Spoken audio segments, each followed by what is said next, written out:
Welcome to the show.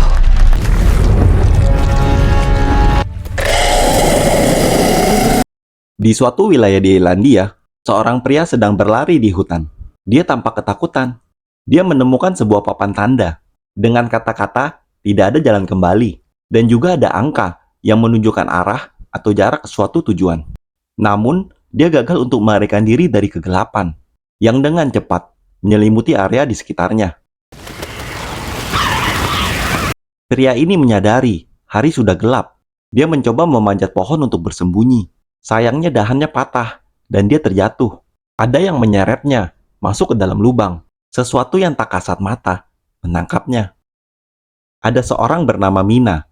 Dia bekerja di toko hewan peliharaan. Suatu sore bosnya memintanya untuk mengirimkan seekor burung beo ke kebun binatang yang ada di kota lain. Dan Mina menyetujuinya. Mina menamai burung itu Darwin sebelum membawanya pulang. Dia memberitahu burung beo itu, hari ini adalah peringatan 15 tahun kematian ibunya. Jadi malam ini, dia akan pergi keluar untuk melupakannya. Pada malam hari, Mina mengenakan wig dan pergi ke bar, di mana dia memperkenalkan dirinya kepada seorang pria dengan nama palsu. Dan dia mengaku sebagai seorang balerina. Keesokan paginya, Mina meninggalkan kota dengan mobilnya untuk melakukan pengiriman. Selama perjalanan, Mina mendapat telepon dari saudara kembarnya yang bernama Lucy. Namun dia tidak mengangkatnya. Ada pesan suara masuk untuknya. Lucy mengingatkan, Mina memiliki keluarga dan keponakan yang menunggu dan mencintainya. Mina terus mengemudi. Ketika dia melintasi kawasan hutan yang belum dikenalnya, tiba-tiba secara misterius, ponsel dan koneksi radio mobilnya terputus. Tepat sebelum mobilnya mogok di kawasan hutan itu. Dia keluar dari kendaraan dan menemukan tanda tidak ada jalan kembali. Ini membuatnya mengira ada seseorang yang tinggal di dekatnya. Mina mencoba untuk mencari bantuan. Dia membawa serta burung beo itu bersamanya. Tetapi kemudian hutan mulai gelap. Dia lalu memutuskan untuk kembali ke mobilnya. Ketika dia kembali, Mina heran. Mobilnya sudah tidak ada. Dia tidak ada pilihan lain.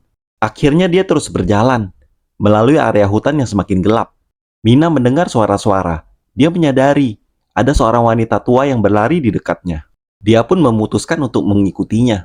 Mina menyusulnya, dan dia melihat wanita itu seperti mau masuk ke suatu kabin yang ada di hutan. If you care for your life, you're going to have to run. Tidak tahu apa yang sedang terjadi, Mina segera masuk ke kabin itu. Wanita tua itu bernama Madeline. Dia telah tinggal di sini selama beberapa bulan. Mina juga menemukan dua orang lagi di dalamnya, Ciara dan Daniel. Madeline segera memerintahkan Mina untuk berdiri di depan cermin. Dia menjelaskan, ada suatu makhluk di luar sana. Mereka menyebutnya sebagai pengamat. Para pengamat tidak bisa masuk ke dalam sini. Mereka mengamati dari luar dan datang setiap malam saat matahari mulai terbenam. Madeline meminta Mina untuk maju selangkah mendekati cermin. Tiba-tiba terdengar suara seperti tepuk tangan. Menurut Madeline, para pengamat bertepuk tangan karena kemunculan orang baru di tempat ini. Keesokan paginya, Mina berniat untuk pergi dari tempat ini. Meskipun yang lain sudah memperingatinya, tapi dia tetap mengabaikannya. Saat dia berjalan-jalan di hutan, dia mendengar ada seseorang memanggil namanya. Dia juga melihat seorang gadis di kejauhan. Karena ketakutan, Mina mulai berlari. Madeline menyusulnya dan memberitahunya. Mereka semua sudah mencoba pergi dari sini, tapi tidak ada yang berhasil. Dia juga menjelaskan, hutan dapat menyebabkan halusinasi. Ada tanda-tanda yang tersebar di seluruh hutan. Tanda ini berfungsi sebagai pembatas, dan juga sebagai penanda, agar seseorang bisa mencapai kabin sebelum malam tiba. Tetapi, jika ada seseorang yang melewati batas ini, maka tidak akan ada jalan untuk dapat kembali. Tanda ini dibuat oleh seorang pria yang disebut sebagai profesor. Tetapi di mana dia sekarang, tidak ada yang tahu. Malam itu Daniel mengadakan pertunjukan untuk para pengamat dan mengumumkan Mina telah kembali. Sementara Ciara menyalakan musik dan menari, seperti yang biasa dia lakukan setiap malamnya. Di sisi lain, Mina menemukan beberapa DVD tentang acara reality show. Jadi dia mencoba mengalihkan perhatiannya dengan menontonnya. Keesokan paginya, Mina dan Ciara pergi untuk mencari makanan. Ciara mengajarkan Mina untuk mengenali tanaman obat yang ada di kawasan ini. Ciara juga memberitahukan dia mempunyai seorang suami yang bernama John. John pergi sekitar 6 hari yang lalu, namun hingga sekarang dia belum juga kembali. Ciara menunjukkan Mina sebuah liang aneh yang juga tersebar di seluruh penjuru hutan. Menurutnya, liang ini terhubung seperti terowongan, dan di dalamnya lah para pengamat tinggal di siang hari. Namun yang mengejutkan Mina, Ciara mengakui dia dan John sudah berada di kabin sekitar 5 bulan yang lalu. Kemudian Madeline menjelaskan tentang aturan keselamatan. Jangan pernah pergi di malam hari. Jangan pernah membuka pintu bagi siapapun juga setelah malam tiba. Mereka tidak boleh membelakangi cermin, tidak boleh mendekati liang, dan harus selalu berada di tempat yang terang. Hari demi hari berlalu. Mina selalu mencoba menyibukkan dirinya dengan menonton, membuat sketsa di bukunya, dan selalu berdiri menatap ke cermin setiap malamnya. Suatu hari dia mengetuknya. Tiba-tiba terdengar suara balasan dari ketukannya. Madeline memintanya untuk terus menatap ke cermin, sampai semuanya menjadi tenang. Keesokan harinya, Mina dan Daniel pergi untuk memeriksa perangkap binatang yang telah dibuatnya. Daniel memberitahunya, Madeline dulunya adalah seorang dosen di universitas. Karena itulah, dia menganggap dirinya mengetahui segalanya. Tetapi Madeline adalah orang yang paling lama yang telah tinggal di sini. Sedangkan bagi Daniel sendiri, dia telah berada di kabin selama 8 bulan lebih. Tetapi sampai saat ini, dia belum pernah melihat sosok dari makhluk atau para pengamat. Baik Daniel maupun Mina tampak ragu akan cerita dari Madeline. Mina meyakinkan Daniel untuk membantunya. Dia akan turun ke dalam liang menggunakan tali. Di dalam liang, Mina menemukan banyak barang-barang bekas, seperti koran, mainan, ada kamera video, dan juga sepeda tua yang diikatkan ke tali. Lalu Daniel menariknya dari atas. Tetapi kemudian terdengar suara aneh, dan tangan yang keluar dari kegelapan. Suara yang mirip, yang terdengar dari luar dinding cermin ketika malam hari.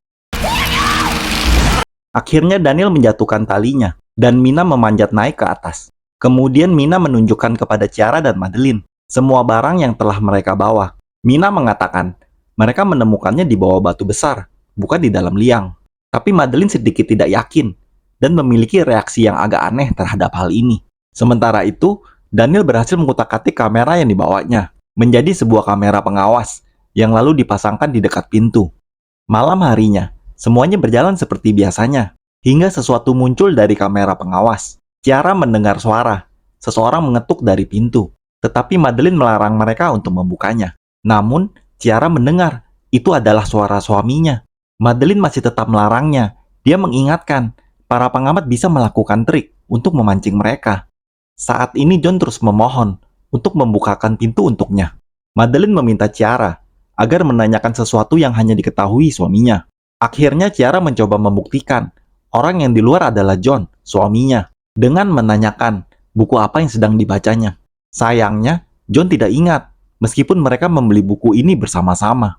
Ciara meminta John untuk menampilkan wajahnya ke kamera. Tapi tiba-tiba, segera ada ketukan cermin yang lebih kuat dari sebelumnya. Mereka segera berdiri di depan cermin. Sementara, pengamat yang marah di luar memukul cermin berulang kali hingga retak. Pagi harinya, Madeline melempar sepedanya kembali ke dalam liang dan bersikeras agar mereka tidak lagi melanggar peraturan. Sebuah kilas balik kemudian menunjukkan bagaimana Mina muda sedang dalam perjalanan dengan saudara kembarnya dan ibunya. Mina membuka kaca jendela. Ibunya memintanya untuk menutupnya karena angin mengganggunya. Tetapi Mina tidak mendengarkan dan terus melanggarnya.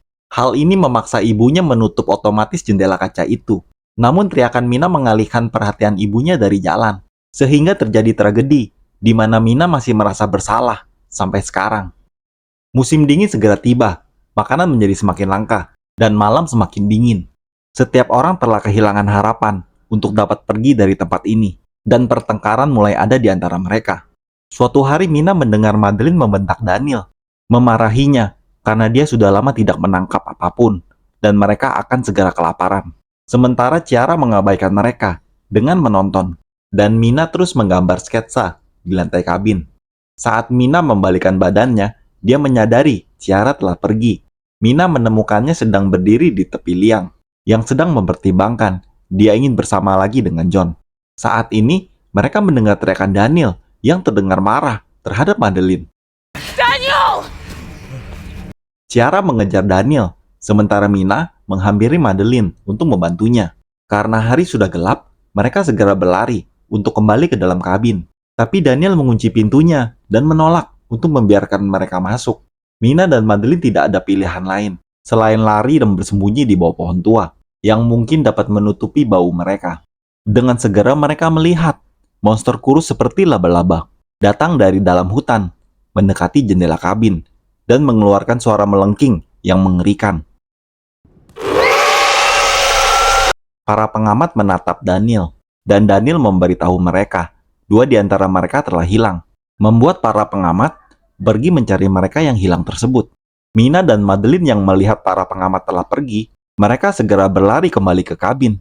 Mereka bergegas ke pintu dan memohon untuk diizinkan masuk, tapi Daniel menolak. Lalu kemudian, Mina mulai menceritakan tentang kesalahannya terhadap ibunya, bagaimana dia tidak bisa hidup dengan rasa bersalah itu. Mina memberitahu Daniel, dia akan dihantui oleh kesalahan yang sama. Saat dia menyadari, dia bertanggung jawab atas kematian orang lain. Pintu akhirnya terbuka. Mereka berempat segera berdiri di depan cermin untuk menegaskan mereka semua sudah ada di kabin ini. Saat ini Madeline mengakui dia pernah mengajar sejarah dan mitologi, dan tidak seperti mereka yang tiba di sini. Madeline secara sukarela datang ke hutan ini. Dia menyadari betapa bahayanya hutan ini. Pada malam pertamanya, dia melihat seorang pengamat yang tampak seperti dirinya. Dalam cerita klasik, pengamat adalah spesies kuno dengan banyak nama yang berubah-ubah. Mereka juga dikenal sebagai peri bersayap. Mereka mengamati manusia untuk mempelajarinya, dan akhirnya mereka menyamar sebagai manusia. Tak lama kemudian, banyak suara yang terdengar, ingin masuk ke dalam kabin. Para pengamat juga sampai menirukan suara manusia yang sedang meminta bantuan. Daniel menemukan seperti sebuah kotak di lantai. They're going to break the glass. Ternyata itu adalah sebuah bunker. Saat mereka turun, mereka menemukan ruangan di mana dulu profesor bekerja. Ruangan ini dilengkapi dengan baik, penuh dengan makanan dan peralatan. Ada juga sebuah komputer tua, di mana Mina menemukan rekaman video yang menunjukkan wajah sang profesor, yang bernama Kill Martin. Profesor Martin adalah orang pertama yang mempelajari pengamat. Dia juga mencoba untuk mencari tentang asal-usul mereka. Di serangkaian video, Profesor menceritakan tempat ini bagaikan negeri ajaib. Setiap malam para pengamat datang ke jendelanya dan mengamatinya selama bertahun-tahun. Profesor juga mengakui dia membangun bunker ini dengan bantuan orang-orang dari desa terdekat, yang dimana pada akhirnya orang-orang ini ditarik oleh para pengamat ke dalam liang mereka setiap harinya. Rekaman berikutnya menunjukkan Profesor pernah menangkap seorang pengamat. Dia mencoba untuk berteman dengannya, namun makhluk itu sangat marah. Di rekaman hari yang ke-300, Profesor menyadari dia tidak mencapai sesuatu yang berarti selama ini. Dia berencana untuk mengakhiri semuanya ini, termasuk juga dengan hidupnya. Profesor berpesan, jika ada yang melihat rekaman ini, dia meninggalkan sebuah perahu di tepi sungai yang berada di salah satu tanda. Dan ini adalah satu-satunya jalan keluar. Ikuti saja burung-burung itu. Dia juga meminta yang melihat rekaman ini untuk pergi ke universitasnya dan menghancurkan semua dokumen yang ditemukan di sana. Lalu Profesor menaiki tangga ke atas dan tidak pernah turun lagi. Di pagi hari, mereka berangkat untuk pergi dari tempat ini, dipandu oleh tanda-tanda sepanjang hutan, dan juga burung beo yang dilepaskan oleh Mina untuk memimpin mereka. Sampai akhirnya mereka menemukan sesuatu seperti piringan batu besar di tanah. Madeline menjelaskan, di sanalah para peri dipenjarakan setelah kalah perang melawan manusia. Dulu mereka sangat ramah dengan manusia, namun kini persahabatan berubah menjadi kebencian, dan para peri kehilangan sayap dan sihirnya. Sehingga sekarang mereka tidak tahan terhadap sinar matahari. Mina dan kawan-kawan melanjutkan perjalanan kembali. Hujan pun mulai turun. Ada kawanan burung yang berterbangan di sekitar mereka.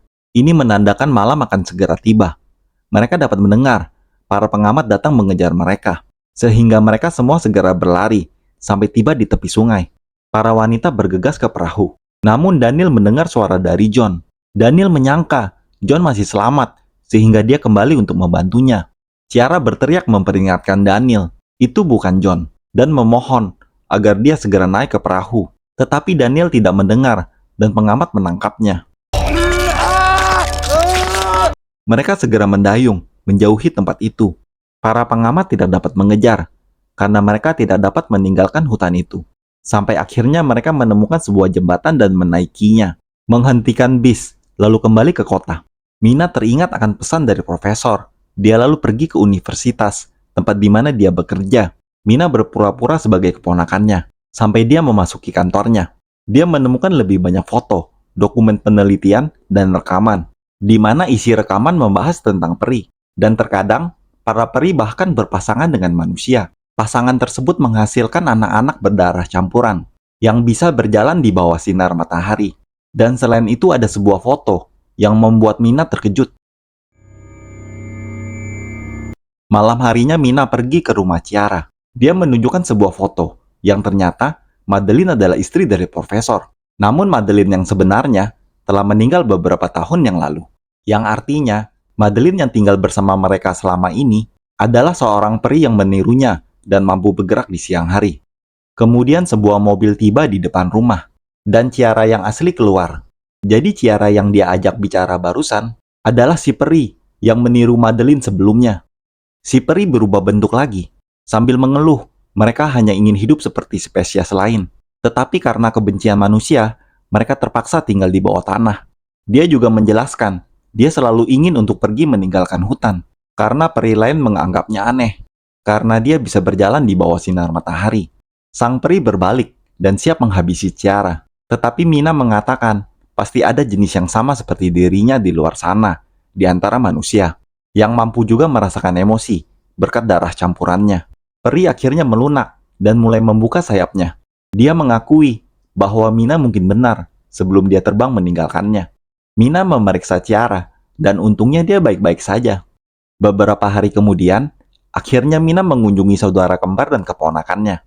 Dia mulai berdamai dengan dirinya sendiri atas kematian ibu mereka. Dia juga bercerita tentang pengalamannya di hutan, yang dimana dia terkadang merasa sang peri Madeline masih mengawasinya, muncul dalam wujud yang berbeda.